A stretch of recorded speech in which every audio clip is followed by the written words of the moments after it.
Hello mga kasari, good morning. Welcome back to my YouTube channel. So today is Wednesday mga kasari at medyo busy na naman ang atin yung ngayon. So meron na pong dumating na ahente. Yung ahente po natin ng itlog at bad news po mga kasari, pataas na naman ng pataas ang presyo ng itlog. So dadating din po mga kasari ngayon ang nabubulol ako. Dadating din po ngayon ang PMFTC kaso wala pa po sila. So ang kukuhanin ko lamang po doon sa kanila ay Chesterfield na pula. Mga 2 rim yung kukunin ko, cash yun. And then, dadating din ngayon din naka-schedule yung ahente natin ng soft drinks pero I'm not sure kung ano kasi laging nade-delay ang ahente natin ng soft drinks. Minsan Thursday, Friday, minsan pa nga Monday na sila dumadating. Pero ang schedule talaga ng ahente ng soft drinks ay every Wednesday. So today is Wednesday. So kailangan dumating sila ngayon mga kasari dahil paubos na yung mga mismo natin dito sa baba. Pakita ko sa inyo. Ayan, ang konti na ng mga ano natin, yung mga soft drinks natin na mismo. And then yung kasalo natin paubos na rin. Tapos 1.5 paubos na rin. So kukuha tayo ng mga soft drinks na yon. So ngayon guys, merong sabong na naman ngayon at maraming medyo sakto lang yung nagpapaload, nagpapa-cash in at cash out. Siguro mamaya pa guys kapag medyo kasi medyo maaga-aga pa naman eh. Alas 11 pa lang mga kasari ng umaga. Wait lang, ang ingay ni Basha. Ang ingay ni Basha, may tao sa labas. Hindi niya kasi kilala yung nasa labas kaya tahol siya ng tahol.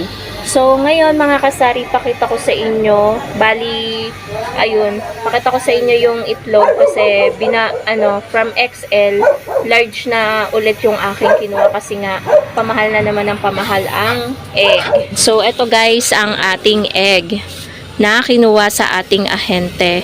Etong nasa ibabaw, XL pa to. Yan. Tapos, itong nasa ilalim na tatlong tray yung aking kinuha, 705 yung aking pinagbayaran. So, 235 mga kasari ang isang tray ng XL. So, dati, no nakaraan lang, 230 ang kuha natin, XL na yon pero ito, large, 235. So, nagbaba na naman tayo ng size ng itlog. So, ito guys, ang large. Yan. Hindi na masyadong malaki pero okay lang mga kasari. Kasi kung XL ang aking kukuhanin, maliit naman yung ating tutubuin. So, dyan na muna tayo sa large. So, ang kuha natin ay 235. So, kapag nabenta natin guys yung isang tray na napaubos natin na ang bentahan natin ay 10, may tubo tayo na 65 pesos kada tray. So, 10 pesos pa rin po yung aking bentahan ng itlog. Kahit naman po nung sobrang mahal, kamahalan ng itlog, hindi po tayo nagtaas. Hanggang 10 pesos lang po yung ating bentahan. Umabot nga po sa point na tinutubo na lang natin sa isang tray nung kamahalan ng itlog ay 30 pesos, 25 pesos, mga ganun na lang. Pero ngayon, at least kahit papano, 65 pesos yung inaabot ng tubo natin sa isang tray. So, okay na yon mga kasari. So, pakita ko sa inyo pala yung update sa ating tindahan.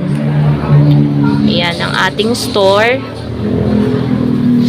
Madami na ring wala guys. Ito yung delata and condiment section. Tapos ito yung sa soft drinks. Ayan o, yan na lang talaga. Paubos na ang Coke, Sprite, Royal, Cobra, Sting. Sobrang mabibenta niyan. Chicheria. Yan. Sabi ko kay partner bago ako mag-start mag-vlog.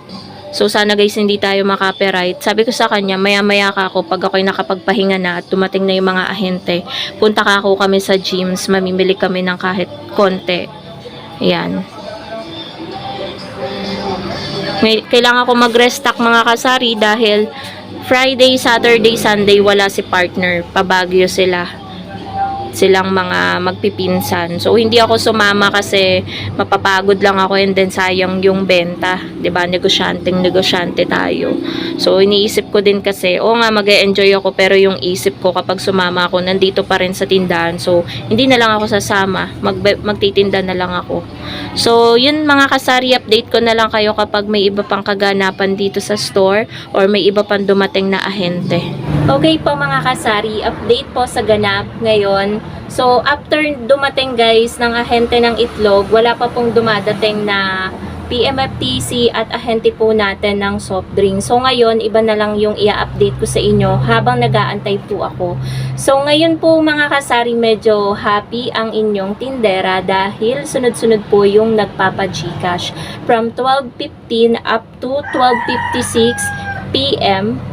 Sunod-sunod po ang nagpa-Gcash ng medyo malalaking amount. So, from dun sa span na yun na 12:15 to 12:56 PM, kumita po tayo doon ng 390 pesos. So, ipapakita ko po sa inyo mga kasari yung transaction po natin dun sa sinabi ko po sa inyo. From 12:15, dito po siya nag-start. Pakita ko sa inyo yung oras na 12:15. Ayan. 12:15 to 12:56 PM. So, ayan po yung mga transaction natin. Nag-start po siya dito sa 2,500. Kaya po, 210 yung charge natin dyan. Tapos, next, may nag-cash out po ng 9,180 po yung charge natin doon. So, tinatawaran pa nga tayo mga kasari nung magsasabong. Pero, ang dami nilang pera. Nakita ko hawak nila, libo-libo. Pero, yung charge natin, tinatawaran pa ng 150 na lang daw. So, sabi ko, kuya, hindi po pwede. So, sabi ko, sa iba nga po, 30 po yung charge. Tapos sa loob ng sabungan, 70. Sabi ko pa nga mga kasari, wala po ba doon sa sabungan? Kasi doon po ang 1K 70. So ayun, umokay naman sila. Hindi na sila tumawad nung sinabi kong ganun mga kasari. So ito na nga lang yung pinagkakakitaan natin. Tatawaran pa tayo, 'di ba? So next na nagpa-Gcash, merong pa-cash out ng 5,000. So in charge natin doon is 100 pesos. So, ayan siya.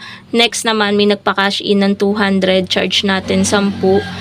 Next, nagpa-cash in ng 1,000. Sunod-sunod yan, guys. 20 yung charge natin. And last, sunod-sunod yan. Yung last naman, may nag-cash out, magsasabong din ng 2,960. Sinama na yung charge. Bali, 2,900 yung inabot ko. So, 60 yung kinita natin doon. So, total of 390 pesos yung kinita natin, guys. Doon sa, ang oras ay nag-start ng 12:15 to 12:56 PM. So, ngayon lang yun mga kasari. 1:03 PM pa lang po ngayon mga kasari. So, from the start, yung transaction natin, lahat na po yan ay March 12 po yan. Lahat po yan. Dito po siya nag-start. Ayan, may dalawang transaction po tayo dito. Tapos, the rest, ito, lahat na to ay transaction na po natin yan ngayong araw na to. So, ang total guys, alam nyo ba, kada nire-record ko na rin guys yung aking tinutubo. Bali, yung pinakahuling transaction natin ay tumubo na po tayo mga kasari ng 569 pesos. Yan, 569 pesos. Ngayon po ay alauna pa lang po ng hapon. So, napakalaking tulong, 'di ba mga kasari ng GCash. Yung 569 pesos na yon, kung doon nyo kukuhanin guys yung panggastos nyo sa isang araw, kuhang-kuha nyo na. May pambili na kayo ng ulam, may pambili na rin po kayo ng bigas. So, shout out nga pala kay Basha. Baby! Baby! Baby, pakita ka sa vlog. Baby! Ayaw niya, suplado siya ngayon. So, update ko na lang kayo ulit mga kasari kapag dumating na ang PMFTC or ahente natin ng soft drinks. Much later. Okay po mga kasari, last update po for this vlog. Hindi po dumating mga kasari ang ahente natin ng soft drinks at ang PMFTC. Nagtataka ako bakit hindi dumating ang PMFTC. Anong oras na? 4:15 PM na po. So mag-update na lang ako mga kasari sa ating sari-sari store and then sa ginawa namin ni partner kanina. So umalis po kami siguro o nagkasalisi kami pero sabi nung mga trabahador dito wala naman daw tumitigil sa harap namin na sasakyan. So baka nga hindi dumating ang PMFTC or hindi nila napansin na dumating. Nung umalis man kami tapos nung panahon na wala kami dumating ang PMFTC, fault ko yun. Pagkakamali ko yun kasi umalis ako nang hindi pa nadating ang PMFTC. So, wala na po tayong Chesterfield na pula. So, last na po itong nasa garapon natin na Chester na pula. Bali, 2 rim sana yung kukuhanin ko. And then, update lang dito sa ating patungan. Pinagpalit ko guys yung patungan namin sa loob, tsaka yung pinakita ko sa inyo nung nakaraan, ipinasok ko yung mas mataas para makita pa yung ibang naka-display dito. Tsaka pag sumilip si customer dito, makikita pa rin nila yung mga delata. Kaya inilabas ko yung nasa loob ng kwarto namin, yung mas mababa. So eto na yon. So ang kulang lang naman dito is yung pangtaas. Hanggang dito kasi siya dati. Naharangan ito. So yan na siya guys. Pinatungan ko na ng iba't ibang paninda. Yan. So, ayun mga kasari. Umalis kami ni partner kanina. Kasi guys, grabe yung transaction natin kanina sa GCash. 'Di ba sabi ko sa inyo na update ko kayo na sunod-sunod yung transaction natin kanina. May mas malala pa doon mga kasari dahil may nag-cash out po kanina mga kasari ng 30,000 pesos. After kong ma-vlog yung kanina na hanggang dito, 'di ba? So may after ng dalawang transaction, ayan may 3K pa nga. Nag-iingay si Basha kasi pagala-gala guys yung aso ng kapitbahay hindi tinatali. So may nag-cash out ng 30,600. So lahat ng cash natin dyan na pagsama-sama natin umabot siya ng 30K. Kaya dali-dali kami pumunta ni partner sa bayan para mag-withdraw ng 30K. 30K din. 30K yung kinash out, 30K din. Tapos may natira pang 14K dito sa aking GCash app. So, ganyan mga kasari. Magkano ang kinita natin sa 30,000?